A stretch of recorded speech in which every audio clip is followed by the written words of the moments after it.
Chapter 1 mystery of night. चारों ओर सन्नाटा पसरा हुआ था। हवाओं में अजीब सी गूंज थी, जैसे किसी अदृश्य शक्ति की सांसें चल रही हो। रात के घूप अंधेरे में वो हवेली किसी प्रेत लोक का द्वार लग रही थी। गांव में मशहूर कहानियों का अड्डा, ये वही पुरानी हवेली थी जिसके बारे में कहा जाता था कि वहां जो भी गया वो कभी वैसा लौटकर नहीं आया। कमेंट में जय श्री राम लिखना ना भूले। अरविंद सिंह, एक जिज्ञासु पत्रकार, ने इस रहस्य से पर्दा उठाने का फैसला किया। उसके साथ थे उसके 3 दोस्त नील, सीमा और पूजा। गांव के बुजुर्गों की माने तो इस हवेली में राजा विक्रम सिंह का परिवार रहता था, जो एक रात अचानक गायब हो गया। लोगों का मानना था कि उनके साथ कुछ ऐसा हुआ था जिसे इंसानी दिमाग समझ नहीं सकता। कमेंट करके बताएं कि आप कहां से हो। रात के ठीक 12 बजे चारों ने हवेली के बड़े जंग लगे लोहे के गेट को धक्का दिया। गेट की चरमराहट हवा में गूंज उठी, मानो किसी पुरानी आत्मा की कराह निकली हो। हवेली के अंदर का बगीचा वीरान था और सूखे पेड़ों के बीच से गुजरते हुए चारों मुख्य दरवाजे तक पहुंचे। क्या तुम यकीन से कह सकते हो कि यहाँ कुछ मिलेगा? नील ने अपनी सिगरेट बुझाते हुए कहा। अगर डर गया है तो बाहर इंतजार कर, सच जानने के लिए हिम्मत चाहिए, अरविंद ने गंभीरता से जवाब दिया। मुख्य दरवाजा जाम था। अरविंद और नील ने मिलकर धक्का दिया और दरवाजा एक जोरदार आवाज के साथ खुला। अंदर घना अंधकार था, दीवारों पर पुराने चित्र लटके हुए थे। एक चित्र राजा विक्रम सिंह का था, जिसके चेहरे पर खींची उदासी और आंखों की गहराई में कुछ ऐसा था जिसने पूजा का ध्यान खींच लिया। यहाँ कुछ गलत है, पूजा ने फुसफुसाते हुए कहा। जैसे ही वे अंदर बढ़े, अचानक पीछे से दरवाजा खुद ही बंद हो गया। सीमा चौंक कर पलटी। ये कैसे हुआ? उसने कांपते हुए पूछा। ये हवा का असर होगा, अरविंद ने जवाब दिया, लेकिन उसकी आवाज में आत्मविश्वास की कमी साफ झलक रही थी। वे चारों एक बड़े हॉल में पहुंचे। वहां की दीवारों पर अजीब निशान बने हुए थे। अरविंद ने दीवारों को छुआ तो उसे लगा जैसे उसके अंदर कोई अजीब सी ठंडक समा गई हो। तभी हॉल के कोने से किसी के पैरों की आहट सुनाई दी। वहां कौन है? नील ने चिल्लाया। कोई जवाब नहीं आया, लेकिन तभी दीवार पर टंगी एक तस्वीर जोर से नीचे गिरी। चारों उस ओर दौड़े, लेकिन जब तस्वीर को उठाया तो उसके पीछे एक दराज छुपी हुई थी। अरविंद ने दराज खोली तो उसमें से एक पुरानी डायरी मिली। डायरी के पहले पन्ने पर खून से लिखा हुआ था, जो भी इस रहस्य को जानने की कोशिश करेगा वह अपनी सबसे बड़ी चीज खो देगा। यह क्या मतलब हो सकता है? पूजा ने कांपते हुए पूछा। अरविंद ने जवाब देने के लिए मुंह खोला ही था कि अचानक एक डरावनी हंसी गूंजने लगी। आवाज इतनी भयानक थी कि सीमा की चीख निकल गई। जैसे ही चारों ने हिम्मत जुटाकर आगे बढ़ने की कोशिश की, हॉल की एक खिड़की अपने आप खुल गई। बाहर चांदनी में किसी साए की झलक दिखाई दी। वह परछाई धीरे धीरे पास आती गई, लेकिन जब तक वे कुछ समझ पाते, वह गायब हो गई। ये जगह हमें मार डालेगी, नील चिल्लाया। शांत रहो, अरविंद ने कहा। हमें पता लगाना है कि ये सब क्या है। लेकिन तभी पीछे से किसी ने अरविंद का कंधा जोर से पकड़ लिया। उसने डरते हुए पीछे मुड़कर देखा, लेकिन वहां कोई नहीं था। यहाँ कुछ है, ये हमें देख रहा है, अरविंद ने धीरे से कहा। चारों ने अंदर के कमरे की ओर कदम बढ़ाए। जैसे ही वे दरवाजे के पास पहुंचे, दरवाजा अपने आप खुल गया। अंदर का दृश्य चौंकाने वाला था। वहां एक बूढ़ी औरत की मूरत रखी हुई थी, जिसके पास जलती हुई मोमबत्तियां थीं। लेकिन इससे ज्यादा भयानक था कमरे की दीवारों पर लिखे गए शब्द। तुमने दरवाजा खोल दिया है, अब तुम कभी बाहर नहीं जा सकते। नील ने दरवाजे की ओर दौड़कर उसे खोलने की कोशिश की, लेकिन दरवाजा बंद हो चुका था। तभी कमरे में रोशनी झपकने लगी और एक और परछाई कमरे के बीचों बीच उभर आई। वह औरत की परछाई थी, जिसकी आंखें सफेद थीं और चेहरा विकृत। तुम कौन हो? अरविंद ने हिम्मत जुटाकर पूछा। परछाई ने धीमे स्वर में कहा, तुमने मुझे जगाया है, अब मैं तुम्हें अपनी जगह ले जाने दूंगी। जैसे ही परछाई ने ये कहा, कमरे की दीवारें तेजी से घूमने लगी। चारों ने बचने की कोशिश की, लेकिन वे हिल भी नहीं पा रहे थे। अचानक दीवार में एक दरार पड़ी और उसमें से एक हाथ बाहर निकला। उस हाथ ने पूजा को खींच लिया। बाकी तीनों ने उसे बचाने की कोशिश की, लेकिन वह हाथ उसे अंदर खींचकर गायब हो गया।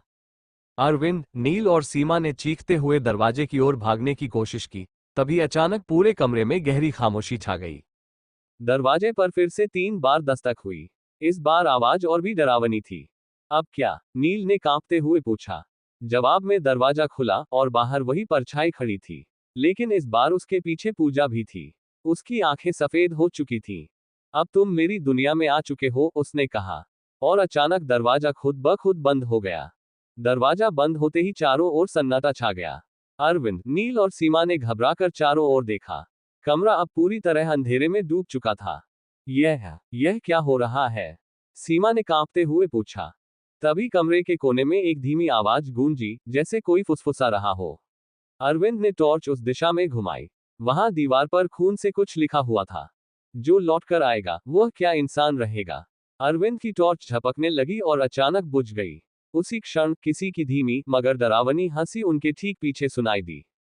क्या वे बच पाएंगे? और अगर बच गए, तो क्या वे अब भी इंसान रहेंगे? आखिर क्या होने वाला है आगे? जानने के लिए सुनते रहिए आपकी अपनी कहानी हॉन्टेड हाउस के साथ। और कमेंट करके बीटे कि आपका आप कहां से है। चटूक रहस्य की गहराई। दरवाजे पर दस्तक की आवाज से अरविंद, नील, सीमा और पूजा की सांसें थम गई थीं। सभी की निगाहें दरवाजे की ओर जमी थीं, मानो उसके पीछे छिपे खतरे को भांपने की कोशिश कर रहे हो। दरवाजा धीरे धीरे खुद ब खुद खुल रहा था, जैसे किसी अदृश्य शक्ति ने उसे खींचा हो। दरवाजे के पीछे सन्नाटा पसरा था, पर एक अदृश्य भय हवा में तैर रहा था। अरविंद ने हिम्मत जुटाकर टॉर्च की रोशनी दरवाजे पर डाली और आगे बढ़ा। जैसे ही वे दरवाजे के बाहर आए, चारों ने देखा कि हवेली के बाहर की गैलरी में एक पुराना लैंप टिमटिमा रहा था। पर सबसे अजीब बात यह थी कि लैंप की लौ बिना किसी हवा के भी हिल रही थी, जैसे किसी ने जानबूझकर उसे हिलाया हो। ये जगह सच में अजीब है, पूजा ने घबराते हुए कहा। हम अब वापस भी जा सकते हैं, नील ने धीरे से कहा, लेकिन अरविंद ने उसे रोक दिया। नहीं, अब हम इतनी दूर आ चुके हैं। हमें सच का सामना करना ही होगा, अरविंद ने दृढ़ता से कहा। वे चारों आगे बढ़े, लैंप की रोशनी का पीछा करते हुए, जो रहस्यमय तरीके से उन्हें हवेली के पीछे की ओर ले जा रही थी। हवेली का पिछला हिस्सा और भी भयानक और रहस्यमय लग रहा था। वहां पर एक छोटा सा दरवाजा था, जो नीचे की ओर किसी तहखाने में खुलता था। मुझे लगता है हमें नीचे जाना चाहिए, अरविंद ने कहा।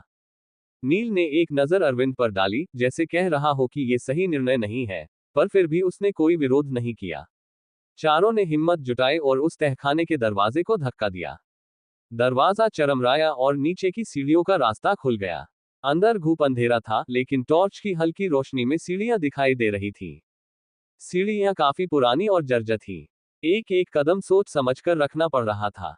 नीचे उतरते हुए ठंडक बढ़ती जा रही थी, और उनके कदमों की हल्की आवाज गूंजती हुई तहखाने की दीवारों से टकरा रही थी। चारों के दिल तेजी से धड़क रहे थे, और उनकी सांसें भारी हो चुकी थीं। जैसे ही वे तहखाने में पहुंचे, उन्होंने देखा कि चारों ओर पुरानी किताबें और दस्तावेज बिखरे पड़े थे। तहखाने के बीचों बीच एक बड़ा लकड़ी का संदूक रखा था, जिस पर धूल की मोटी परत जमा थी। अरविंद ने उत्सुकता से संदूक के पास जाकर उसे खोलने की कोशिश की, पर वह जाम हो चुका था। क्या ये राजा विक्रम सिंह के समय का कोई खजाना हो सकता है? सीमा ने उत्सुकता से पूछा। हो सकता है, अरविंद ने कहा। परंतु ये सिर्फ खजाना नहीं, शायद यह उस रहस्य को सुझाने की कड़ी भी हो सकता है। नील ने संदूक को और ध्यान से देखा और पाया कि उस पर कुछ अजीब से निशान बने हुए थे।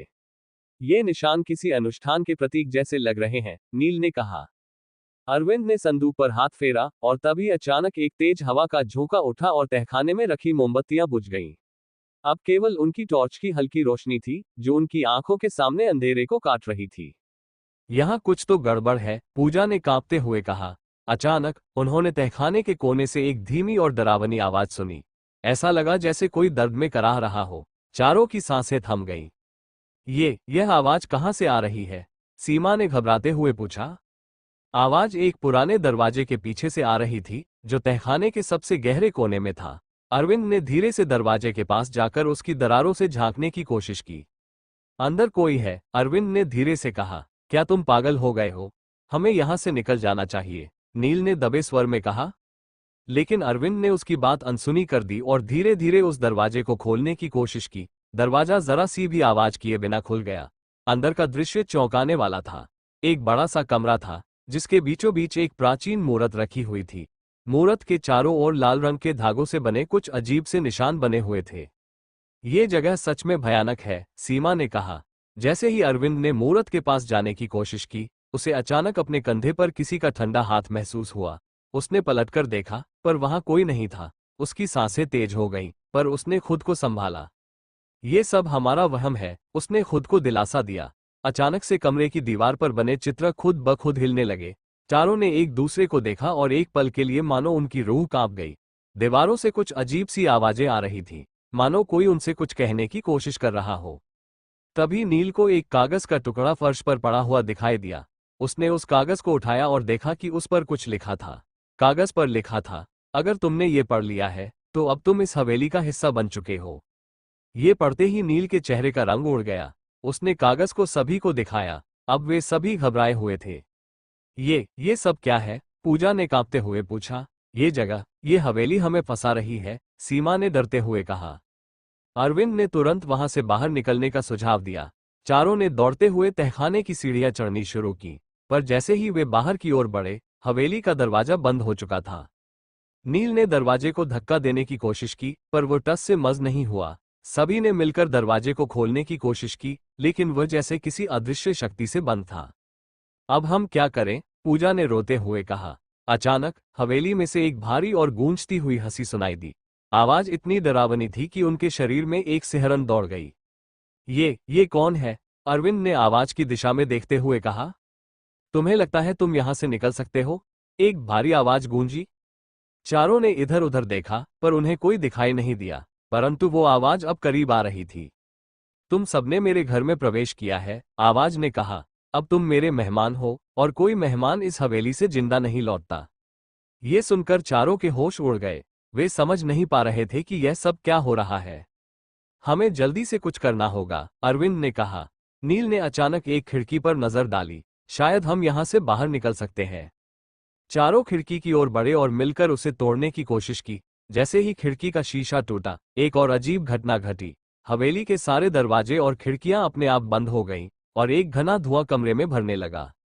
हमें यहां से बाहर निकलना ही होगा, अरविंद ने खुद को और अपने दोस्तों को हिम्मत बंधाते हुए कहा। लेकिन जैसे ही उन्होंने कदम बढ़ाया, उस धुएं में एक भयानक परछाई उभरने लगी। वो परछाई धीरे धीरे आकार ले रही थी, और जब उसने अपना चेहरा दिखाया, तो चारों की चीखें हवेली की दीवारों में गूंज उठी। उनके सामने एक बूढ़ा आदमी खड़ा था, जिसका चेहरा डरावना और आंखें खून की तरह लाल थीं। उसने एक ठंडे स्वर में कहा, तुम्हारी हिम्मत कैसे हुई मेरी शांति में खलल डालने की? अरविंद ने हिम्मत जुटाते हुए पूछा। तुम कौन हो? और ये हवेली, ये सब क्या है? बूढ़ा आदमी हल्की हंसी के साथ बोला, ये हवेली कभी राजा विक्रम सिंह की थी, लेकिन उन्होंने और उनके परिवार ने मेरे साथ एक भयानक धोखा किया। मेरी आत्मा ने सदियों से यहाँ प्रतिशोध के लिए इंतजार किया है। जो भी यहाँ आता है, वो इस श्राप का हिस्सा बन जाता है। सीमा कांपते हुए बोली, हम यहाँ गलती से आए हैं। हमें माफ कर दो, हमें यहाँ से जाने दो। बूढ़ा आदमी क्रूर हंसी हंसते हुए बोला, अब यहाँ से जाने का कोई रास्ता नहीं। तुम सबने मेरे श्राप को छू लिया है। अरविंद ने इशारा किया कि सभी पीछे हटें। चारों धीरे धीरे पीछे हटने लगे, लेकिन बूढ़ा आदमी हवा में तैरता हुआ उनके करीब आता गया। उसकी आंखों में गहरा लाल रंग भरा था, जो मानो उनकी आत्मा को जलाने का इरादा कर रहा था। तुम्हें एक तरीका बताया जा सकता है, वो बोला, पर उसके लिए तुम्हें एक बहुत बड़ी कुर्बानी देनी होगी। नील ने कांपते हुए पूछा, कुर्बानी? कैसी कुर्बानी? बूढ़ा आदमी गंभीर स्वर में बोला, इस हवेली से बाहर निकलने के लिए तुम्हें अपने किसी एक दोस्त की आत्मा को इस जगह पर छोड़ना होगा। सभी के चेहरे का रंग उड़ गया। ये सुनते ही उनके दिलों में भय ने घर कर लिया। कैसे वे अपने किसी दोस्त को इस श्रापित हवेली में छोड़ सकते थे? लेकिन इसके बिना वे भी यहाँ फंसे रह सकते थे? अरविंद ने कहा, यह संभव नहीं है। हम सब साथ आए हैं और हम सब साथ ही जाएंगे। बूढ़ा आदमी फिर से हंसा और बोला, तुम्हारे पास ज्यादा समय नहीं है। ये हवेली हर रात एक नई आत्मा की भूखी रहती है। अगर तुमने जल्दी फैसला नहीं लिया, तो तुम सब इसी श्राप का हिस्सा बन जाओगे। अचानक वह परछाई गायब हो गई और चारों फिर से घुप अंधेरे में खड़े रह गए। अब उनके सामने सबसे कठिन सवाल था, क्या वे अपनी जान बचाने के लिए अपने किसी एक दोस्त को बलि चढ़ा सकते थे? नील ने गंभीरता से कहा, हमें कोई और रास्ता खोजना होगा। मैं अपने दोस्तों को यूं नहीं छोड़ सकता। पूजा ने रोते हुए कहा, लेकिन अगर कोई रास्ता नहीं हुआ तो क्या हम सब यहाँ फंसे रहेंगे? अरविंद ने सबको शांत करते हुए कहा, हम हार नहीं मानेंगे। हमें खुद पर और एक दूसरे पर विश्वास करना होगा। ये हवेली हमें तोड़ने की कोशिश कर रही है, लेकिन अगर हम एकजुट रहेंगे तो शायद हमें कोई और रास्ता मिल जाए। अचानक हवेली के एक और कमरे से धीमी सी गूंजने वाली संगीत की आवाज आने लगी। सभी ने एक दूसरे की ओर देखा और फिर उस आवाज का पीछा किया। उस आवाज ने उन्हें हवेली के दूसरे हिस्से में ले जाया, जहां एक और दरवाजा था। अरविंद ने हिम्मत करके दरवाजा खोला और वे सभी अंदर दाखिल हुए। कमरा बड़े ही भव्य तरीके से सजाया हुआ था। पर अब वो जर्जर हो चुका था। कमरे की दीवारों पर पुराने चित्र लटके थे, जिनमें राजा विक्रम सिंह और उनके परिवार की तस्वीरें थीं। उन तस्वीरों में राजा का चेहरा गंभीर और कठोर था, जबकि उनके परिवार के अन्य सदस्य दुखी और उदास नजर आ रहे थे। पूजा ने ध्यान से देखा और बोली, इन तस्वीरों में कुछ तो अजीब है। ऐसा लग रहा है जैसे उनके चेहरे पर कुछ छिपा हुआ दर्द हो। अरविंद ने सहमति जताई, शायद राजा विक्रम सिंह और उनके परिवार के साथ कुछ भयानक घटा था, और हो सकता है कि उस बूढ़े आदमी की बातों में भी कोई सच्चाई हो। तभी कमरे के एक कोने में एक पुरानी किताब रखी दिखाई दी। किताब का कवर मटमैला और फटा हुआ था, लेकिन उस पर बड़े अक्षरों में लिखा था, श्रापित आत्माओं की कथा। अरविंद ने वो किताब उठाई और उसके पन्ने पलटने लगा। उसमें लिखा था कि राजा विक्रम सिंह के परिवार पर एक भयानक श्राप था, जो एक साधु ने उन पर लगाया था। राजा ने लालच में आकर उस साधु का अनादर किया था और उसकी जमीन हथिया ली थी। साधु ने श्राप दिया था कि इस हवेली में रहने वाले सभी लोग अमर हो जाएंगे, परंतु वे कभी शांति नहीं पा सकेंगे। उनकी आत्माएं सदियों तक यहाँ भटकती रहेंगी। किताब पढ़ते ही चारों के रोंगटे खड़े हो गए। इसका मतलब था कि वे न केवल एक प्रेतबाधित हवेली में थे, बल्कि एक श्रापित स्थान में भी फंसे हुए थे, जहां आत्माओं का प्रतिशोध इंतजार कर रहा था। सीमा ने घबराकर कहा, अब तो साफ है कि यह हवेली किसी की आत्मा को नहीं छोड़ती। हमें जल्दी से जल्दी यहाँ से बाहर निकलना होगा, वरना हम भी इसी श्राप का हिस्सा बन जाएंगे। अरविंद ने सभी को संभालते हुए कहा, हमें उस साधु के श्राप को तोड़ने का कोई तरीका खोजना होगा। अगर वह श्राप हट सकता है, तो शायद हम इस जगह से बाहर निकल सकते हैं। नील ने किताब को और ध्यान से देखा और कहा, यहाँ लिखा है कि श्राप को तोड़ने का एक ही तरीका है। जो भी इस हवेली में फंसा हुआ है, उसे उस साधु के मंदिर में जाकर प्रायश्चित करना होगा और वहां अपने कर्मों का पश्चाताप करना होगा। तभी यह श्राप टूटेगा। पर वह मंदिर कहाँ है? पूजा ने पूछा। अरविंद ने किताब के आखिरी पन्नों में देखा, जिसमें मंदिर का स्थान बताया गया था। पर यह भी लिखा था कि मंदिर तक पहुंचने के रास्ते में कई बाधाएं और प्रेतात्माएं हैं, जो किसी को वहां नहीं पहुंचने देंगी। पूजा ने डरते हुए कहा, यह तो और भी खतरनाक है, परंतु यही हमारी आखिरी उम्मीद है। चारों ने साहस बटोरा और उस मंदिर की तलाश में हवेली से बाहर निकलने का रास्ता ढूंढने लगे। तभी अचानक से हवेली के अंदर के सारे दरवाजे अपने आप खुल गए, जैसे किसी ने उन्हें जाने का संकेत दिया हो। अरविंद ने अपने दोस्तों की ओर देखा और कहा, ये हमारी आखिरी उम्मीद है, हमें इस रास्ते पर चलना होगा, चाहे कुछ भी हो जाए। चारों ने अपने डर को दरकिनार कर उस मंदिर की ओर बढ़ने का निश्चय किया।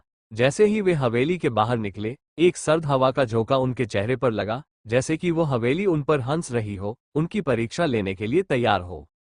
हवेली के गेट से बाहर निकलते ही चारों ने एक पगडंडी देखी, जो घने जंगलों के बीच से होकर मंदिर की ओर जाती थी। रास्ता भयावह और सुनसान था, लेकिन उनके पास और कोई विकल्प नहीं था। जैसे जैसे वे आगे बढ़ते गए, उन्हें अजीब सी आवाजें सुनाई देने लगी, और जंगल में अंधेरा गहराता जा रहा था।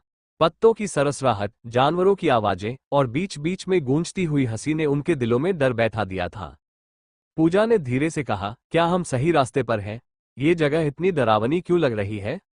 अरविंद ने उसका हाथ थामते हुए कहा, हमें बस अपने दिल में हिम्मत बनाए रखनी होगी। याद रखो, हम एक साथ हैं और हम ये कर सकते हैं। परंतु ये जंगल उन्हें छोड़ने को तैयार नहीं था। जैसे जैसे वे मंदिर की ओर बढ़ते जा रहे थे, जंगल की आवाजें और भयावह होती जा रही थी। अचानक उनकी टॉर्च की रोशनी झपकने लगी, और फिर एक के बाद एक सबकी टॉर्च बंद हो गई। चारों के चारों घुप्पर अंधेरे में फंस चुके थे, जहां सिर्फ उनकी डरावनी सांसों की आवाज सुनाई दे रही थी। अचानक एक भारी कदमों की आवाज उनके करीब आती सुनाई दी। ये कौन है? अरविंद ने जोर से पूछा, पर कोई जवाब नहीं आया। फिर वह आवाज और करीब आ गई, और उन्हें महसूस हुआ कि उनके चारों ओर कई परछाइयां खड़ी थीं, जो उनकी हर हरकत पर नजर रख रही थीं। क्या यह वही आत्माएं थीं जो हवेली में श्राप का हिस्सा थे, या ये किसी और अदृश्य शक्ति का खेल था? चारों ने महसूस किया कि उनकी सांसें जैसे थमने लगी थीं और दिल की धड़कनें तेज हो गई थीं। अंधेरे में आंखों को कुछ भी नजर नहीं आ रहा था, लेकिन वह भयानक उपस्थिति जैसे चारों ओर से घेर रही थी। हमें यहां से बाहर निकलना होगा, नील ने घबराते हुए कहा, लेकिन उनके कदमों को मानो किसी ने जकड़ लिया था। एक रहस्यमय शक्ति ने उन्हें रोक रखा था। अचानक अरविंद ने महसूस किया कि उसकी जेब में रखी किताब हल्की सी गर्म हो रही थी। उसने तुरंत उसे निकाला और देखा कि उसमें एक नया पृष्ठ खुल गया था, जिस पर एक चेतावनी लिखी थी। जंगल में जो दिखे, उस पर भरोसा मत करना। हर चीज जो यहाँ है, तुम्हें भटकाने के लिए है। अपने मन को स्थिर रखो, तभी तुम मंदिर का रास्ता पा सकोगे।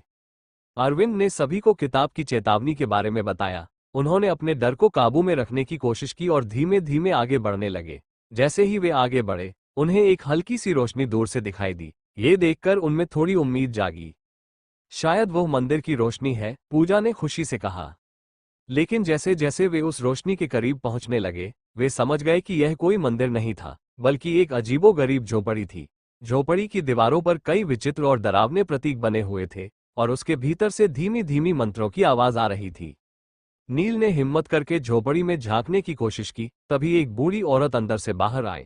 उसकी आंखें चमक रही थीं, और वह जैसे सब कुछ जानती हो। उसकी उपस्थिति से चारों के रोंगटे खड़े हो गए।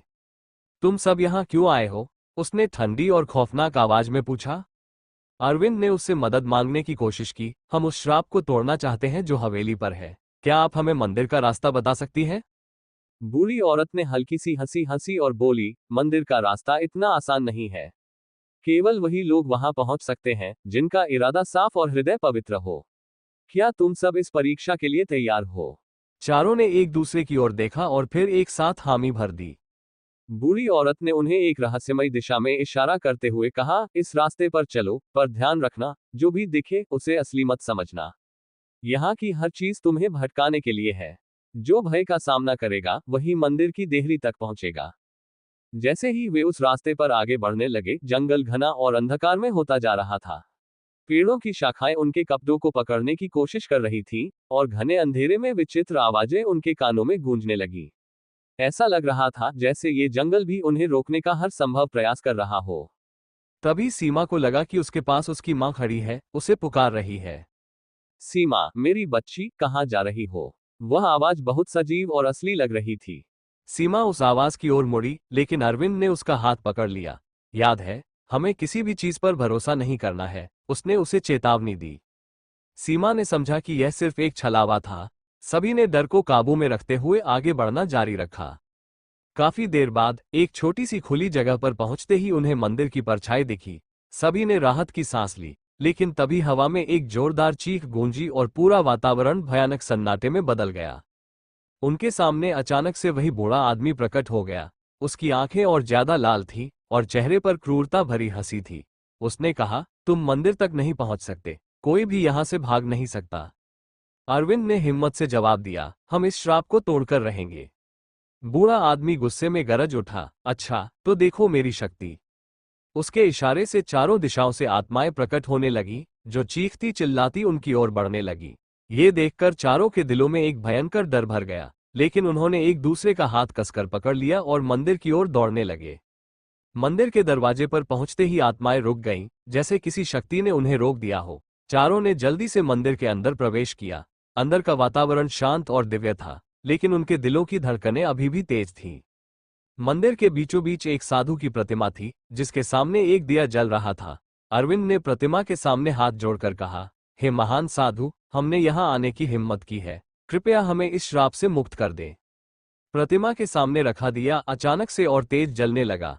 एक धीमी गूंजती हुई आवाज ने मंदिर में कहना शुरू किया, जो भी सच्चे दिल से प्रायश्चित करेगा वो इस श्राप से मुक्त हो सकता है, पर इसके लिए तुम्हें त्याग करना होगा।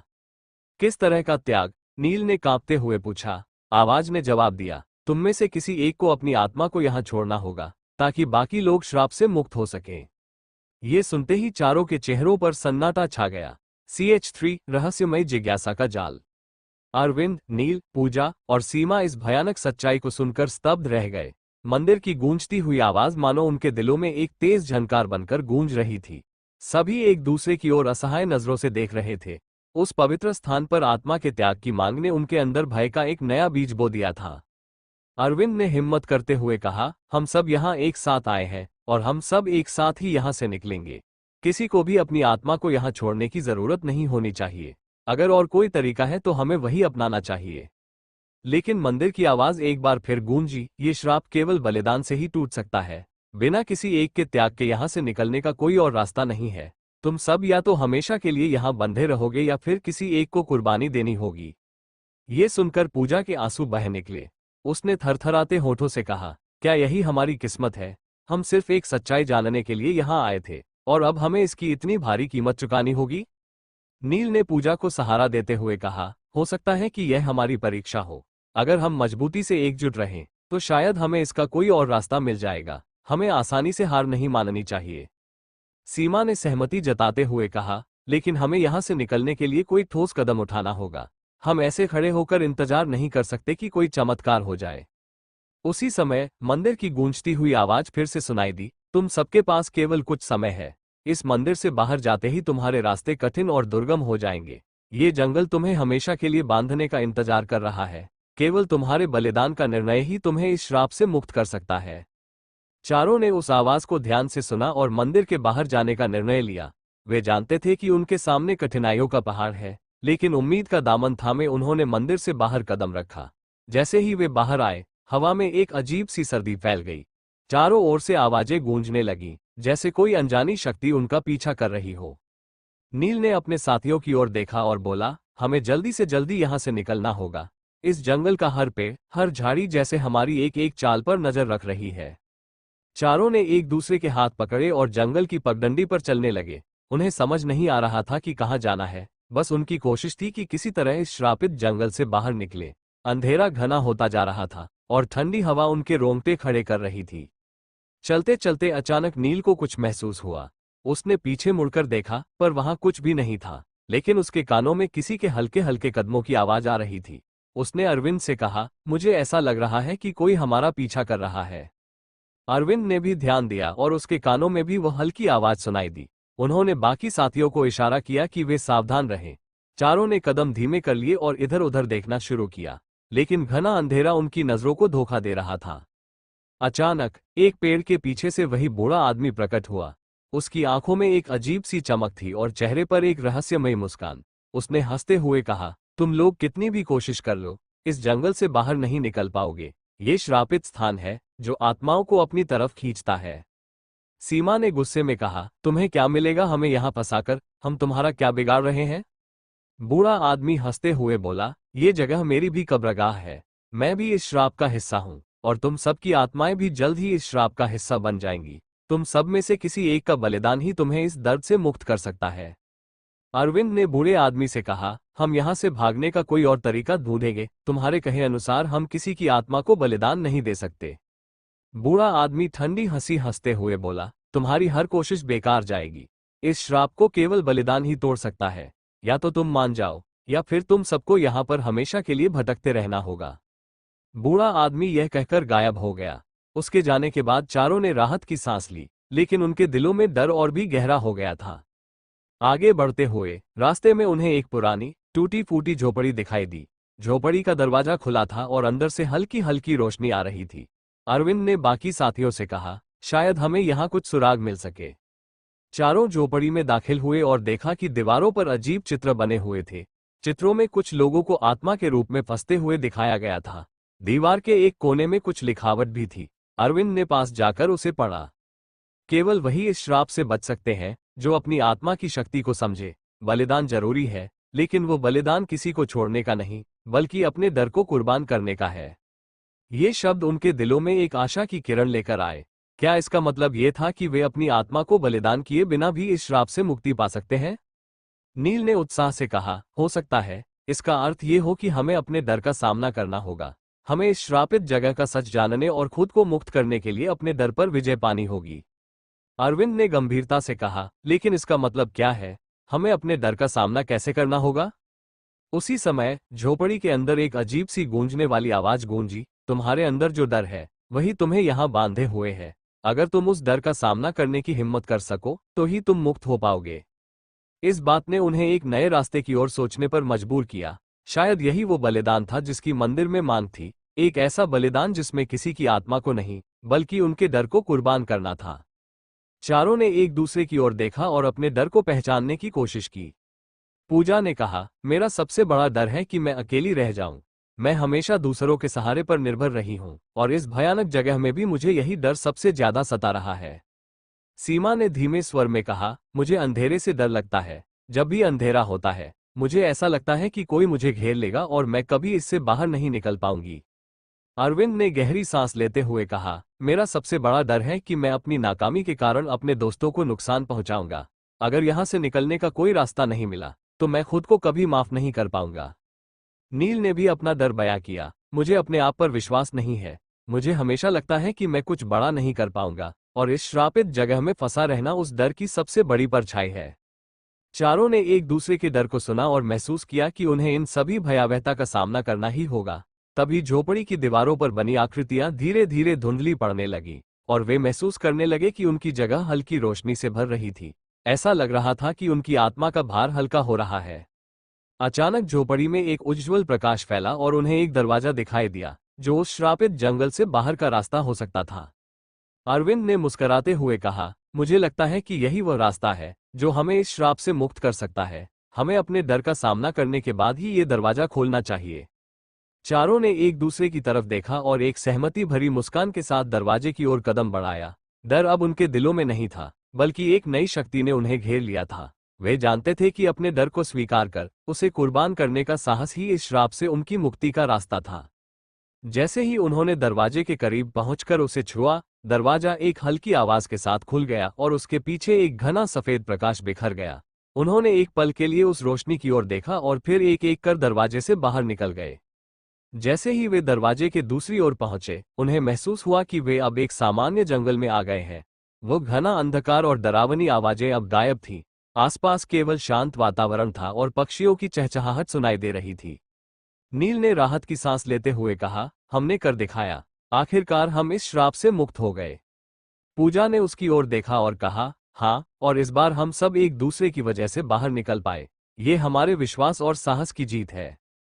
सीमा ने चारों ओर देखा और फिर अरविंद से पूछा, अब क्या हमें उस हवेली में वापस जाना चाहिए? अरविंद ने गंभीरता से जवाब दिया, शायद नहीं। अब हमें पता है कि उस जगह का रहस्य क्या था और वह क्यों श्रापित थी। हमारे साहस ने न केवल हमें मुक्त किया है, बल्कि हमें यह भी सिखाया है कि असली डर हमारे भीतर होता है। हमें बस उसे पहचानने और उसका सामना करने की जरूरत होती है। उन सबने एक दूसरे के कंधे पर हाथ रखा और गांव की ओर चल दिए।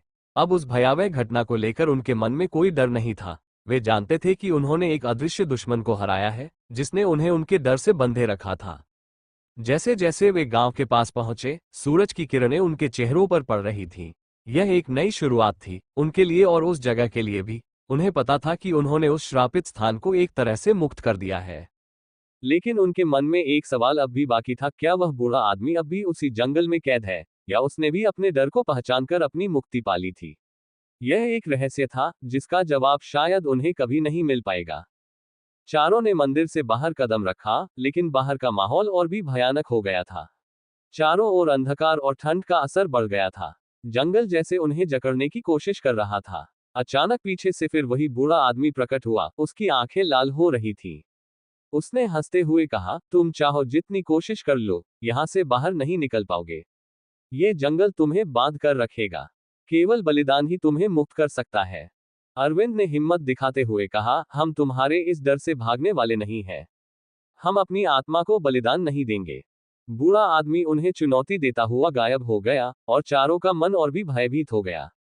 उन्होंने तय किया कि अब उन्हें उस बलिदान का असली मतलब समझना होगा। आगे बढ़ते हुए उन्हें एक अजीब सी झोपड़ी दिखाई दी, जहां दीवारों पर अजीब चित्र और संदेश लिखे थे। दीवार पर लिखा था, तुम्हारे भय को कुर्बान करना ही असली बलिदान है। जब तक तुम अपने सबसे बड़े डर का सामना नहीं करोगे, तब तक तुम इस श्रापित जंगल से मुक्त नहीं हो सकते। इस संदेश ने चारों को चौंका दिया। उन्होंने अपने अपने डर को स्वीकारना शुरू किया। पूजा को अकेलेपन का डर, सीमा को अंधकार का, नील को असफलता का और अरविंद को दोस्तों को नुकसान पहुंचाने का। उन सब ने अपने डर का सामना करने की ठानी, और जैसे ही उन्होंने अपने भीतर के भय से समझौता किया, उसी पल झोपड़ी के भीतर एक रोशनी फैल गई। उनके सामने एक दरवाजा खुल गया, जो जंगल के बाहर की ओर था। वे एक दूसरे का हाथ पकड़े दरवाजे से बाहर निकल आए और पाया कि वे अब सामान्य जंगल में थे। अंधकार और डर से घिरा जंगल जैसे अचानक गायब हो गया था। सूरज की किरणें उनके चेहरों पर पड़ रही थीं, मानो एक नई शुरुआत का संकेत दे रही हो। वो बूढ़ा आदमी अब भी उनके मन में एक सवाल छोड़ गया था, क्या उसने भी कभी इस भयावहता का सामना किया था, या वो इसी श्राप का हिस्सा बन गया था? इस प्रश्न के साथ चारों गांव की ओर लौट गए, लेकिन अब वे मजबूत और आत्मविश्वासी थे, अपने भय को पहचानने और उसका सामना करने का साहस रखने वाले। गांव लौटने के बाद चारों दोस्तों का चेहरा बदल चुका था। वे भले ही उस श्रापित जंगल से बाहर आ गए थे, लेकिन उनके मन में अब भी सवालों का एक सिलसिला था। अरविंद, नील, पूजा और सीमा ने जो अनुभव किया था, वह न सिर्फ उनके साहस की परीक्षा थी, बल्कि उस रहस्य का भी जिसने उन्हें भीतर तक झकझोर दिया था। गांव पहुंचकर उन्होंने फैसला किया कि इस घटना के बारे में किसी से बात नहीं करेंगे, क्योंकि शायद ही कोई उनके इस अनुभव पर यकीन करता। लेकिन वे चारों अब पहले जैसे नहीं रहे थे। उनके मन में हमेशा उस बूढ़े आदमी का चेहरा और उसकी बातें गूंजती रहीं। एक शाम जब चारों दोस्त नदी किनारे बैठे थे, अरविंद ने चुप्पी तोड़ते हुए कहा, उस बूढ़े आदमी की बातों में कुछ ऐसा था जैसे वह हमें कोई इशारा देने की कोशिश कर रहा हो। वह बार बार बलिदान की बात करता था और हमसे ये कहता था कि कोई भी इस जंगल से बच नहीं सकता। लेकिन आखिर वह था कौन? नील ने सिर हिलाते हुए कहा, मुझे लगता है कि वह भी उसी जंगल में फंसा कोई व्यक्ति था जिसने अपने भय का सामना करने की हिम्मत नहीं की। लेकिन उसने हमें क्यों चेतावनी दी, ये बात अब भी एक रहस्य है। पूजा ने धीरे से कहा, मुझे लगता है कि हमें उसके बारे में और पता लगाना चाहिए। उस जंगल में कुछ तो ऐसा है जो हमें बार बार अपनी ओर खींचता है। सीमा ने तुरंत विरोध किया, नहीं, हम वहां दोबारा नहीं जा सकते। मैं वहां वापस जाने की सोच भी नहीं सकती। लेकिन अरविंद और नील की जिज्ञासा उस रहस्य को सुझाने की ओर बढ़ती जा रही थी। उन्होंने पूजा और सीमा को मनाने का फैसला किया कि एक आखिरी बार जंगल में जाकर उस बूढ़े आदमी के बारे में जानने की कोशिश करेंगे। क्या वह वास्तव में किसी श्राप का हिस्सा था या उसकी कहानी में कुछ और गहरा रहस्य छुपा था? यह नई जिज्ञासा उनके अंदर एक नई यात्रा की शुरुआत थी, जो शायद उन्हें उस रहस्य के और करीब ले जा सकती थी। क्या होगा आगे, ये जानने के लिए बने रहिए राजेड एक्सप्लोरा के साथ। CH4 भय का सामना। अरविंद, नील, पूजा और सीमा इस भयानक सच्चाई को सुनकर स्तब्ध रह गए। मंदिर की गूंजती हुई आवाज मानो उनके दिलों में एक तेज झनकार बनकर गूंज रही थी। सभी एक दूसरे की ओर असहाय नजरों से देख रहे थे। उस पवित्र स्थान पर आत्मा के त्याग की मांग ने उनके अंदर भय का एक नया बीज बो दिया था। अरविंद ने हिम्मत करते हुए कहा, हम सब यहाँ एक साथ आए हैं और हम सब एक साथ ही यहाँ से निकलेंगे। किसी को भी अपनी आत्मा को यहाँ छोड़ने की जरूरत नहीं होनी चाहिए। अगर और कोई तरीका है तो हमें वही अपनाना चाहिए। लेकिन मंदिर की आवाज एक बार फिर गूंजी, ये श्राप केवल बलिदान से ही टूट सकता है। बिना किसी एक के त्याग के यहाँ से निकलने का कोई और रास्ता नहीं है। तुम सब या तो हमेशा के लिए यहाँ बंधे रहोगे या फिर किसी एक को कुर्बानी देनी होगी। ये सुनकर पूजा के आंसू बह निकले। उसने थरथराते होठों से कहा, क्या यही हमारी किस्मत है? हम सिर्फ एक सच्चाई जानने के लिए यहाँ आए थे और अब हमें इसकी इतनी भारी कीमत चुकानी होगी? नील ने पूजा को सहारा देते हुए कहा, हो सकता है कि यह हमारी परीक्षा हो। अगर हम मजबूती से एकजुट रहें तो शायद हमें इसका कोई और रास्ता मिल जाएगा। हमें आसानी से हार नहीं माननी चाहिए। सीमा ने सहमति जताते हुए कहा, लेकिन हमें यहाँ से निकलने के लिए कोई ठोस कदम उठाना होगा। हम ऐसे खड़े होकर इंतजार नहीं कर सकते कि कोई चमत्कार हो जाए। उसी समय मंदिर की गूंजती हुई आवाज फिर से सुनाई दी, तुम सबके पास केवल कुछ समय है। इस मंदिर से बाहर जाते ही तुम्हारे रास्ते कठिन और दुर्गम हो जाएंगे। ये जंगल तुम्हें हमेशा के लिए बांधने का इंतजार कर रहा है। केवल तुम्हारे बलिदान का निर्णय ही तुम्हें इस श्राप से मुक्त कर सकता है। चारों ने उस आवाज को ध्यान से सुना और मंदिर के बाहर जाने का निर्णय लिया। वे जानते थे कि उनके सामने कठिनाइयों का पहाड़ है, लेकिन उम्मीद का दामन थामे उन्होंने मंदिर से बाहर कदम रखा। जैसे ही वे बाहर आए, हवा में एक अजीब सी सर्दी फैल गई। चारों ओर से आवाजें गूंजने लगीं, जैसे कोई अनजानी शक्ति उनका पीछा कर रही हो। नील ने अपने साथियों की ओर देखा और बोला, हमें जल्दी से जल्दी यहाँ से निकलना होगा। इस जंगल का हर पेड़, हर झाड़ी जैसे हमारी एक एक चाल पर नजर रख रही है। चारों ने एक दूसरे के हाथ पकड़े और जंगल की पगडंडी पर चलने लगे। उन्हें समझ नहीं आ रहा था कि कहाँ जाना है, बस उनकी कोशिश थी कि किसी तरह इस श्रापित जंगल से बाहर निकले। अंधेरा घना होता जा रहा था और ठंडी हवा उनके रोंगटे खड़े कर रही थी। चलते चलते अचानक नील को कुछ महसूस हुआ। उसने पीछे मुड़कर देखा, पर वहां कुछ भी नहीं था, लेकिन उसके कानों में किसी के हल्के हल्के कदमों की आवाज आ रही थी। उसने अरविंद से कहा, मुझे ऐसा लग रहा है कि कोई हमारा पीछा कर रहा है। अरविंद ने भी ध्यान दिया और उसके कानों में भी वह हल्की आवाज सुनाई दी। उन्होंने बाकी साथियों को इशारा किया कि वे सावधान रहें। चारों ने कदम धीमे कर लिए और इधर उधर देखना शुरू किया, लेकिन घना अंधेरा उनकी नजरों को धोखा दे रहा था। अचानक एक पेड़ के पीछे से वही बूढ़ा आदमी प्रकट हुआ। उसकी आंखों में एक अजीब सी चमक थी और चेहरे पर एक रहस्यमयी मुस्कान। उसने हंसते हुए कहा, तुम लोग कितनी भी कोशिश कर लो, इस जंगल से बाहर नहीं निकल पाओगे। ये श्रापित स्थान है जो आत्माओं को अपनी तरफ खींचता है। सीमा ने गुस्से में कहा, तुम्हें क्या मिलेगा हमें यहाँ फंसाकर? हम तुम्हारा क्या बिगाड़ रहे हैं? बूढ़ा आदमी हंसते हुए बोला, ये जगह मेरी भी कब्रगाह है। मैं भी इस श्राप का हिस्सा हूँ और तुम सबकी आत्माएं भी जल्द ही इस श्राप का हिस्सा बन जाएंगी। तुम सब में से किसी एक का बलिदान ही तुम्हें इस दर्द से मुक्त कर सकता है। अरविंद ने बूढ़े आदमी से कहा, हम यहाँ से भागने का कोई और तरीका ढूंढेंगे, तुम्हारे कहे अनुसार हम किसी की आत्मा को बलिदान नहीं दे सकते। बूढ़ा आदमी ठंडी हंसी हंसते हुए बोला, तुम्हारी हर कोशिश बेकार जाएगी। इस श्राप को केवल बलिदान ही तोड़ सकता है। या तो तुम मान जाओ या फिर तुम सबको यहाँ पर हमेशा के लिए भटकते रहना होगा। बूढ़ा आदमी यह कहकर गायब हो गया। उसके जाने के बाद चारों ने राहत की सांस ली, लेकिन उनके दिलों में डर और भी गहरा हो गया था। आगे बढ़ते हुए रास्ते में उन्हें एक पुरानी टूटी फूटी झोपड़ी दिखाई दी। झोपड़ी का दरवाजा खुला था और अंदर से हल्की हल्की रोशनी आ रही थी। अरविंद ने बाकी साथियों से कहा, शायद हमें यहाँ कुछ सुराग मिल सके। चारों झोपड़ी में दाखिल हुए और देखा कि दीवारों पर अजीब चित्र बने हुए थे। चित्रों में कुछ लोगों को आत्मा के रूप में फंसते हुए दिखाया गया था। दीवार के एक कोने में कुछ लिखावट भी थी। अरविंद ने पास जाकर उसे पढ़ा। केवल वही इस श्राप से बच सकते हैं जो अपनी आत्मा की शक्ति को समझे। बलिदान जरूरी है, लेकिन वो बलिदान किसी को छोड़ने का नहीं, बल्कि अपने डर को कुर्बान करने का है। ये शब्द उनके दिलों में एक आशा की किरण लेकर आए। क्या इसका मतलब ये था कि वे अपनी आत्मा को बलिदान किए बिना भी इस श्राप से मुक्ति पा सकते हैं? नील ने उत्साह से कहा, हो सकता है। इसका अर्थ ये हो कि हमें अपने डर का सामना करना होगा। हमें इस श्रापित जगह का सच जानने और खुद को मुक्त करने के लिए अपने डर पर विजय पानी होगी। अरविंद ने गंभीरता से कहा, लेकिन इसका मतलब क्या है? हमें अपने डर का सामना कैसे करना होगा? उसी समय झोपड़ी के अंदर एक अजीब सी गूंजने वाली आवाज गूंजी, तुम्हारे अंदर जो डर है वही तुम्हें यहाँ बांधे हुए है। अगर तुम उस डर का सामना करने की हिम्मत कर सको तो ही तुम मुक्त हो पाओगे। इस बात ने उन्हें एक नए रास्ते की ओर सोचने पर मजबूर किया। शायद यही वो बलिदान था जिसकी मंदिर में मांग थी, एक ऐसा बलिदान जिसमें किसी की आत्मा को नहीं बल्कि उनके डर को कुर्बान करना था। चारों ने एक दूसरे की ओर देखा और अपने डर को पहचानने की कोशिश की। पूजा ने कहा, मेरा सबसे बड़ा डर है कि मैं अकेली रह जाऊं। मैं हमेशा दूसरों के सहारे पर निर्भर रही हूं और इस भयानक जगह में भी मुझे यही डर सबसे ज्यादा सता रहा है। सीमा ने धीमे स्वर में कहा, मुझे अंधेरे से डर लगता है। जब भी अंधेरा होता है मुझे ऐसा लगता है कि कोई मुझे घेर लेगा और मैं कभी इससे बाहर नहीं निकल पाऊंगी। अरविंद ने गहरी सांस लेते हुए कहा, मेरा सबसे बड़ा डर है कि मैं अपनी नाकामी के कारण अपने दोस्तों को नुकसान पहुंचाऊंगा। अगर यहां से निकलने का कोई रास्ता नहीं मिला तो मैं खुद को कभी माफ नहीं कर पाऊंगा।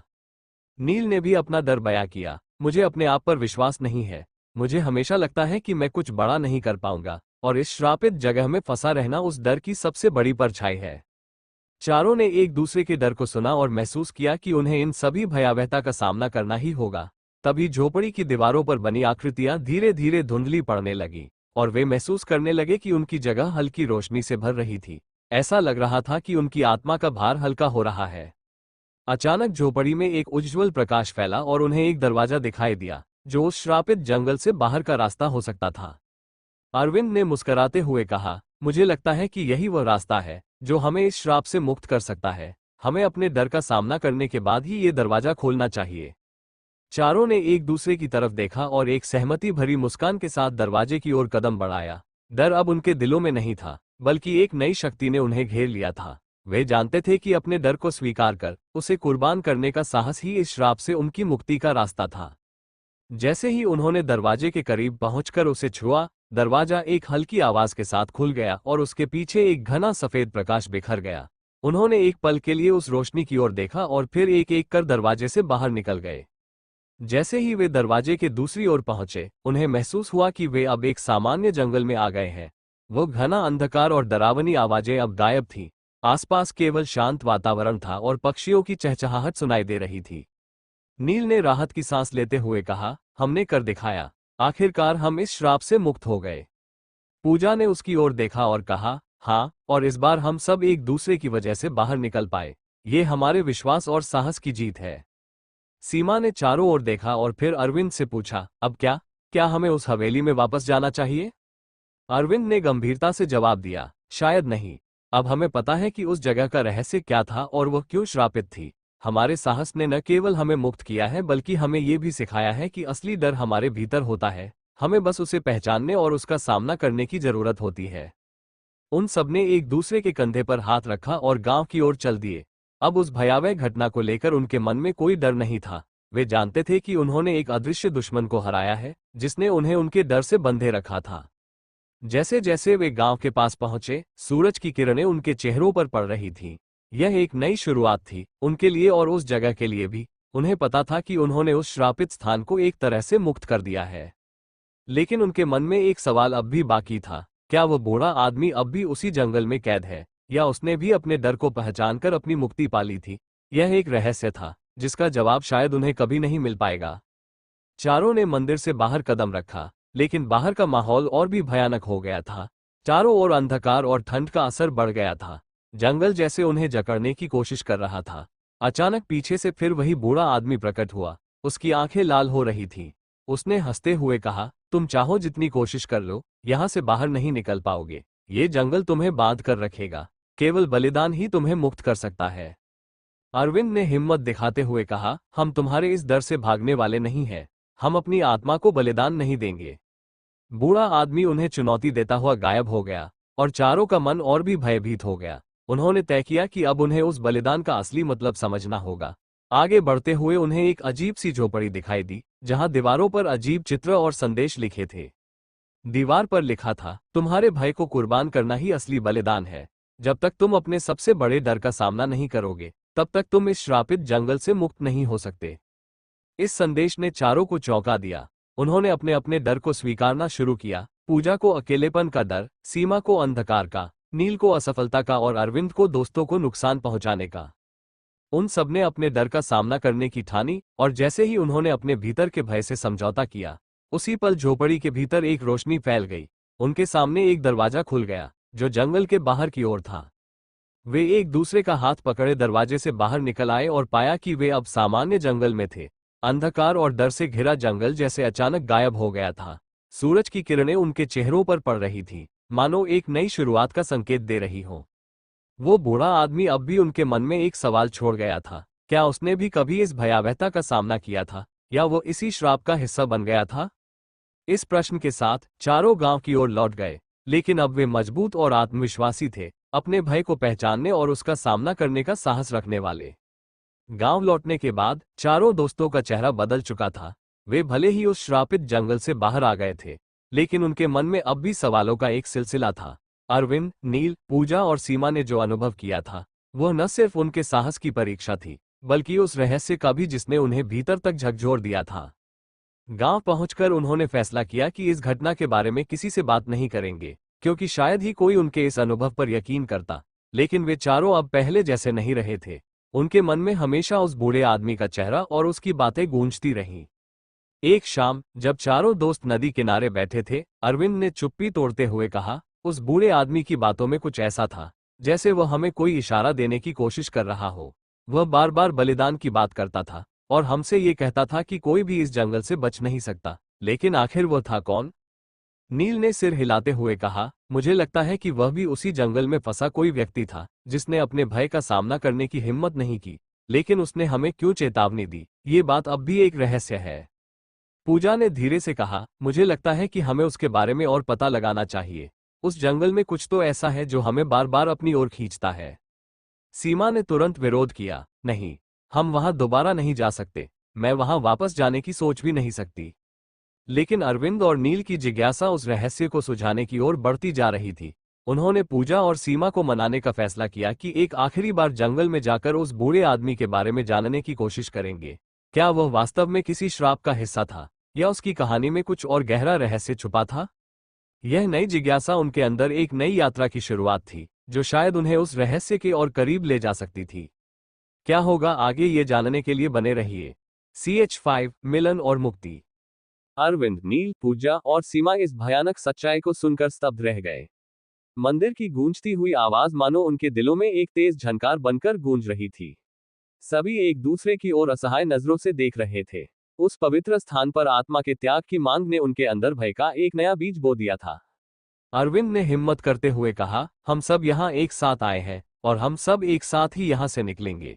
किसी को भी अपनी आत्मा को यहाँ छोड़ने की जरूरत नहीं होनी चाहिए। अगर और कोई तरीका है तो हमें वही अपनाना चाहिए।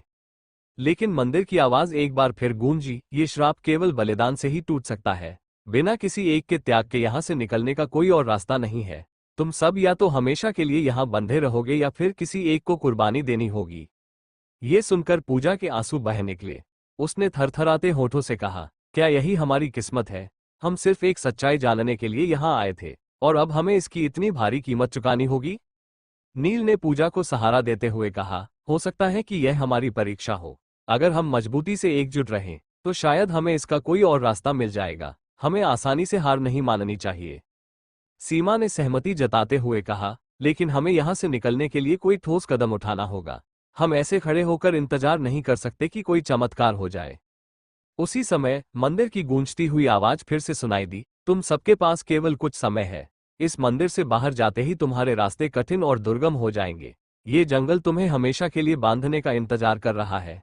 केवल तुम्हारे बलिदान का निर्णय ही तुम्हें इस श्राप से मुक्त कर सकता है। चारों ने उस आवाज को ध्यान से सुना और मंदिर के बाहर जाने का निर्णय लिया। वे जानते थे कि उनके सामने कठिनाइयों का पहाड़ है, लेकिन उम्मीद का दामन थामे उन्होंने मंदिर से बाहर कदम रखा। जैसे ही वे बाहर आए, हवा में एक अजीब सी सर्दी फैल गई। चारों ओर से आवाजें गूंजने लगीं, जैसे कोई अनजानी शक्ति उनका पीछा कर रही हो। नील ने अपने साथियों की ओर देखा और बोला, हमें जल्दी से जल्दी यहाँ से निकलना होगा। इस जंगल का हर पेड़, हर झाड़ी जैसे हमारी एक एक चाल पर नजर रख रही है। चारों ने एक दूसरे के हाथ पकड़े और जंगल की पगडंडी पर चलने लगे। उन्हें समझ नहीं आ रहा था कि कहाँ जाना है, बस उनकी कोशिश थी कि किसी तरह इस श्रापित जंगल से बाहर निकले। अंधेरा घना होता जा रहा था और ठंडी हवा उनके रोंगटे खड़े कर रही थी। चलते चलते अचानक नील को कुछ महसूस हुआ। उसने पीछे मुड़कर देखा, पर वहां कुछ भी नहीं था, लेकिन उसके कानों में किसी के हल्के हल्के कदमों की आवाज आ रही थी। उसने अरविंद से कहा, मुझे ऐसा लग रहा है कि कोई हमारा पीछा कर रहा है। अरविंद ने भी ध्यान दिया और उसके कानों में भी वह हल्की आवाज सुनाई दी। उन्होंने बाकी साथियों को इशारा किया कि वे सावधान रहें। चारों ने कदम धीमे कर लिए और इधर उधर देखना शुरू किया, लेकिन घना अंधेरा उनकी नजरों को धोखा दे रहा था। अचानक एक पेड़ के पीछे से वही बूढ़ा आदमी प्रकट हुआ। उसकी आंखों में एक अजीब सी चमक थी और चेहरे पर एक रहस्यमयी मुस्कान। उसने हंसते हुए कहा, तुम लोग कितनी भी कोशिश कर लो, इस जंगल से बाहर नहीं निकल पाओगे। ये श्रापित स्थान है जो आत्माओं को अपनी तरफ खींचता है। सीमा ने गुस्से में कहा, तुम्हें क्या मिलेगा हमें यहाँ फंसाकर? हम तुम्हारा क्या बिगाड़ रहे हैं? बूढ़ा आदमी हंसते हुए बोला, ये जगह मेरी भी कब्रगाह है। मैं भी इस श्राप का हिस्सा हूँ, और तुम सब की आत्माएं भी जल्द ही इस श्राप का हिस्सा बन जाएंगी। तुम सब में से किसी एक का बलिदान ही तुम्हें इस दर्द से मुक्त कर सकता है। अरविंद ने बूढ़े आदमी से कहा, हम यहाँ से भागने का कोई और तरीका ढूंढेंगे। तुम्हारे कहे अनुसार हम किसी की आत्मा को बलिदान नहीं दे सकते। बूढ़ा आदमी ठंडी हंसी हंसते हुए बोला, तुम्हारी हर कोशिश बेकार जाएगी। इस श्राप को केवल बलिदान ही तोड़ सकता है। या तो तुम मान जाओ, या फिर तुम सबको यहाँ पर हमेशा के लिए भटकते रहना होगा। बूढ़ा आदमी यह कहकर गायब हो गया। उसके जाने के बाद चारों ने राहत की सांस ली, लेकिन उनके दिलों में डर और भी गहरा हो गया था। आगे बढ़ते हुए रास्ते में उन्हें एक पुरानी टूटी फूटी झोपड़ी दिखाई दी। झोपड़ी का दरवाजा खुला था और अंदर से हल्की हल्की रोशनी आ रही थी। अरविंद ने बाकी साथियों से कहा, शायद हमें यहाँ कुछ सुराग मिल सके। चारों झोपड़ी में दाखिल हुए और देखा कि दीवारों पर अजीब चित्र बने हुए थे। चित्रों में कुछ लोगों को आत्मा के रूप में फंसते हुए दिखाया गया था। दीवार के एक कोने में कुछ लिखावट भी थी। अरविंद ने पास जाकर उसे पढ़ा। केवल वही इस श्राप से बच सकते हैं जो अपनी आत्मा की शक्ति को समझे। बलिदान जरूरी है, लेकिन वो बलिदान किसी को छोड़ने का नहीं, बल्कि अपने डर को कुर्बान करने का है। ये शब्द उनके दिलों में एक आशा की किरण लेकर आए। क्या इसका मतलब ये था कि वे अपनी आत्मा को बलिदान किए बिना भी इस श्राप से मुक्ति पा सकते हैं? नील ने उत्साह से कहा, हो सकता है। इसका अर्थ ये हो कि हमें अपने डर का सामना करना होगा। हमें इस श्रापित जगह का सच जानने और खुद को मुक्त करने के लिए अपने डर पर विजय पानी होगी। अरविंद ने गंभीरता से कहा, लेकिन इसका मतलब क्या है? हमें अपने डर का सामना कैसे करना होगा? उसी समय झोपड़ी के अंदर एक अजीब सी गूंजने वाली आवाज गूंजी, तुम्हारे अंदर जो डर है वही तुम्हें यहाँ बांधे हुए है। अगर तुम उस डर का सामना करने की हिम्मत कर सको तो ही तुम मुक्त हो पाओगे। इस बात ने उन्हें एक नए रास्ते की ओर सोचने पर मजबूर किया। शायद यही वो बलिदान था जिसकी मंदिर में मांग थी। एक ऐसा बलिदान जिसमें किसी की आत्मा को नहीं, बल्कि उनके डर को कुर्बान करना था। चारों ने एक दूसरे की ओर देखा और अपने डर को पहचानने की कोशिश की। पूजा ने कहा, मेरा सबसे बड़ा डर है कि मैं अकेली रह जाऊं। मैं हमेशा दूसरों के सहारे पर निर्भर रही हूं, और इस भयानक जगह में भी मुझे यही डर सबसे ज्यादा सता रहा है। सीमा ने धीमे स्वर में कहा, मुझे अंधेरे से डर लगता है। जब भी अंधेरा होता है मुझे ऐसा लगता है कि कोई मुझे घेर लेगा और मैं कभी इससे बाहर नहीं निकल पाऊंगी। अरविंद ने गहरी सांस लेते हुए कहा, मेरा सबसे बड़ा डर है कि मैं अपनी नाकामी के कारण अपने दोस्तों को नुकसान पहुंचाऊंगा। अगर यहां से निकलने का कोई रास्ता नहीं मिला तो मैं खुद को कभी माफ नहीं कर पाऊंगा। नील ने भी अपना डर बयां किया, मुझे अपने आप पर विश्वास नहीं है। मुझे हमेशा लगता है कि मैं कुछ बड़ा नहीं कर पाऊंगा, और इस श्रापित जगह में फंसा रहना उस डर की सबसे बड़ी परछाई है। चारों ने एक दूसरे के डर को सुना और महसूस किया कि उन्हें इन सभी भयावहता का सामना करना ही होगा। तभी झोपड़ी की दीवारों पर बनी आकृतियां धीरे धीरे धुंधली पड़ने लगीं और वे महसूस करने लगे कि उनकी जगह हल्की रोशनी से भर रही थी। ऐसा लग रहा था कि उनकी आत्मा का भार हल्का हो रहा है। अचानक झोपड़ी में एक उज्ज्वल प्रकाश फैला और उन्हें एक दरवाजा दिखाई दिया, जो उस श्रापित जंगल से बाहर का रास्ता हो सकता था। अरविंद ने मुस्कुराते हुए कहा, मुझे लगता है कि यही वह रास्ता है जो हमें इस श्राप से मुक्त कर सकता है। हमें अपने डर का सामना करने के बाद ही ये दरवाजा खोलना चाहिए। चारों ने एक दूसरे की तरफ देखा और एक सहमति भरी मुस्कान के साथ दरवाजे की ओर कदम बढ़ाया। डर अब उनके दिलों में नहीं था, बल्कि एक नई शक्ति ने उन्हें घेर लिया था। वे जानते थे कि अपने डर को स्वीकार कर उसे कुर्बान करने का साहस ही इस श्राप से उनकी मुक्ति का रास्ता था। जैसे ही उन्होंने दरवाजे के करीब पहुंचकर उसे छुआ, दरवाजा एक हल्की आवाज के साथ खुल गया और उसके पीछे एक घना सफेद प्रकाश बिखर गया। उन्होंने एक पल के लिए उस रोशनी की ओर देखा और फिर एक एक कर दरवाजे से बाहर निकल गए। जैसे ही वे दरवाजे के दूसरी ओर पहुंचे, उन्हें महसूस हुआ कि वे अब एक सामान्य जंगल में आ गए हैं। वो घना अंधकार और डरावनी आवाजें अब गायब थीं। आसपास केवल शांत वातावरण था और पक्षियों की चहचहाहट सुनाई दे रही थी। नील ने राहत की सांस लेते हुए कहा, हमने कर दिखाया। आखिरकार हम इस श्राप से मुक्त हो गए। पूजा ने उसकी ओर देखा और कहा, हाँ, और इस बार हम सब एक दूसरे की वजह से बाहर निकल पाए। ये हमारे विश्वास और साहस की जीत है। सीमा ने चारों ओर देखा और फिर अरविंद से पूछा, अब क्या हमें उस हवेली में वापस जाना चाहिए? अरविंद ने गंभीरता से जवाब दिया, शायद नहीं। अब हमें पता है कि उस जगह का रहस्य क्या था और वह क्यों श्रापित थी। हमारे साहस ने न केवल हमें मुक्त किया है, बल्कि हमें यह भी सिखाया है कि असली डर हमारे भीतर होता है। हमें बस उसे पहचानने और उसका सामना करने की जरूरत होती है। उन सबने एक दूसरे के कंधे पर हाथ रखा और गांव की ओर चल दिए। अब उस भयावह घटना को लेकर उनके मन में कोई डर नहीं था। वे जानते थे कि उन्होंने एक अदृश्य दुश्मन को हराया है, जिसने उन्हें उनके डर से बंधे रखा था। जैसे जैसे वे गांव के पास पहुंचे, सूरज की किरणें उनके चेहरों पर पड़ रही थीं। यह एक नई शुरुआत थी, उनके लिए और उस जगह के लिए भी। उन्हें पता था कि उन्होंने उस श्रापित स्थान को एक तरह से मुक्त कर दिया है। लेकिन उनके मन में एक सवाल अब भी बाकी था, क्या वो बूढ़ा आदमी अब भी उसी जंगल में कैद है, या उसने भी अपने डर को पहचानकर अपनी मुक्ति पा ली थी? यह एक रहस्य था, जिसका जवाब शायद उन्हें कभी नहीं मिल पाएगा। चारों ने मंदिर से बाहर कदम रखा, लेकिन बाहर का माहौल और भी भयानक हो गया था। चारों ओर अंधकार और ठंड का असर बढ़ गया था। जंगल जैसे उन्हें जकड़ने की कोशिश कर रहा था। अचानक पीछे से फिर वही बूढ़ा आदमी प्रकट हुआ। उसकी आंखें लाल हो रही थीं। उसने हंसते हुए कहा, तुम चाहो जितनी कोशिश कर लो, यहां से बाहर नहीं निकल पाओगे। ये जंगल तुम्हें बांध कर रखेगा। केवल बलिदान ही तुम्हें मुक्त कर सकता है। अरविंद ने हिम्मत दिखाते हुए कहा, हम तुम्हारे इस डर से भागने वाले नहीं हैं। हम अपनी आत्मा को बलिदान नहीं देंगे। बूढ़ा आदमी उन्हें चुनौती देता हुआ गायब हो गया, और चारों का मन और भी भयभीत हो गया। उन्होंने तय किया कि अब उन्हें उस बलिदान का असली मतलब समझना होगा। आगे बढ़ते हुए उन्हें एक अजीब सी झोपड़ी दिखाई दी, जहां दीवारों पर अजीब चित्र और संदेश लिखे थे। दीवार पर लिखा था, तुम्हारे भय को कुर्बान करना ही असली बलिदान है। जब तक तुम अपने सबसे बड़े डर का सामना नहीं करोगे, तब तक तुम इस श्रापित जंगल से मुक्त नहीं हो सकते। इस संदेश ने चारों को चौंका दिया। उन्होंने अपने अपने डर को स्वीकारना शुरू किया। पूजा को अकेलेपन का डर, सीमा को अंधकार का, नील को असफलता का और अरविंद को दोस्तों को नुकसान पहुंचाने का। उन सबने अपने डर का सामना करने की ठानी, और जैसे ही उन्होंने अपने भीतर के भय से समझौता किया, उसी पल झोपड़ी के भीतर एक रोशनी फैल गई। उनके सामने एक दरवाजा खुल गया, जो जंगल के बाहर की ओर था। वे एक दूसरे का हाथ पकड़े दरवाजे से बाहर निकल आए और पाया कि वे अब सामान्य जंगल में थे। अंधकार और डर से घिरा जंगल जैसे अचानक गायब हो गया था। सूरज की किरणें उनके चेहरों पर पड़ रही थीं, मानो एक नई शुरुआत का संकेत दे रही हो। वो बूढ़ा आदमी अब भी उनके मन में एक सवाल छोड़ गया था, क्या उसने भी कभी इस भयावहता का सामना किया था, या वो इसी श्राप का हिस्सा बन गया था? इस प्रश्न के साथ चारों गांव की ओर लौट गए, लेकिन अब वे मजबूत और आत्मविश्वासी थे, अपने भय को पहचानने और उसका सामना करने का साहस रखने वाले। गांव लौटने के बाद चारों दोस्तों का चेहरा बदल चुका था। वे भले ही उस श्रापित जंगल से बाहर आ गए थे, लेकिन उनके मन में अब भी सवालों का एक सिलसिला था।